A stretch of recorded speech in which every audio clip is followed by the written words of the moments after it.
Well, I'm a mortgage broker, so I can see how, for example, it's starting to become easier to borrow because the RBA has moved interest rates down, and APRA has allowed banks to reduce their serviceability rate. So it used to be that you needed to have the ability to prove that you could pay your loan if the rates went up to 7.25%. And I think that was a bit too high and crazy. When you could potentially, I can get my clients now rates starting at 2.99%. And then the APRA came out and said, yeah, that's probably a bit crazy. That was 2014. And now it's 2.5% above your loan rate, or and some of them are saying but a minimum of 5.5%. So I think Macquarie's 5.3, and some of them are 5.5 and 5.75. Long story short, the climate's just about to change, and we're about to become. It's about to be easier to get credit again and funding.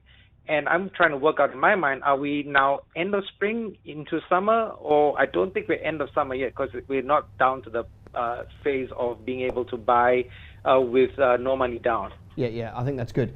No, we're nowhere near the end of summer. You could even make an argument that we maybe haven't even started summer. I think we probably have, but it's pretty early on. Remember, the reason why the RBA put the rates down was because it's a disaster out there. Like, the economy's soft. They're trying to stimulate it because it's not working. So yes, we are definitely not at the end of prosperous times. We're actually still trying to bring life to an economy that's struggling. But see, this is where I think it's a case of left hand not speaking the right hand, because like a big, let's call it a cruise ship, we were trying to bring the speed up at a certain point. We're getting there, and then they suddenly turned on the turbos with the RBA dropping the interest rate. And now suddenly we're going to be speeding up again, and then we're going to get to the point where we go, oh, hang on, we're too fast. But, you almost have to work at these things in advance rather than be reactionary. We have a two-speed economy, obviously, in Australia. We have property that completely over-indexes, and then we have the rest of the market. And this is where a lot of the speculators are getting it wrong, because they're basing the economy on the property prices. So Sydney, Melbourne right now, it's going down. Okay, but they've had 70% growth in 3 years. Crazy growth, yeah. So it had to come down. That's not an indicator of economy. That's an indicator of, they've just managed to cull the amount of overseas people that can buy units in Melbourne and Sydney. So that's not the economy. And by the way, Gold Coast, our property prices are still flatlined pretty much from 2007. There was a little blip on the radar for the Com Games, a little bit up, a little bit down, and now it recovered to pre-GFC amounts, but it hasn't really gone anywhere. Brisbane is about to go boom, by all reports. So that's not the economy. That's because like Tassie, I mean, they had a big boom, but they're normally flat.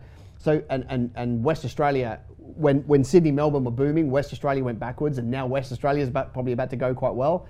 So that's not the economy. See, the reason why summer was so powerful between 2000 and 2007 was because, like I said, everything was up. The economy was up, the confidence was up, the property prices were up, the stocks were up, the gold was up, and we don't have anything like that right now, right? We've got pockets of property that have been through the roof, we've got pockets of property that will go through the roof, but it's not the underlying economy. And that's the bit I think we need to look at. There are zero indicators right now in Australia that suggest that we are in for a correction. We might be in for a property correction, but that's not an economy correction. It's just one element of it. Too right. So that's my thoughts. Excellent. So it sounds like if we're in spring, it's buying season. If I've understood what you're saying. Yes, right now, whether we're at the end of spring or start of summer, because there's obviously no date that changes, we're in there somewhere. This right now should be the area where we are massively marketing our businesses. This is the area where we are telling the world about our services, where we're brocking out our market share. This is where we're adding new pillars. We're doing Facebook, ads and Instagram swipe up ads and networking and communications and wow boxes and direct mail. This is the period of time when you should be going absolutely nuts in your business, because you're going to be able to ride that growth in business for the next 3, 4, 5 years at least, before you would even have to consider what might happen.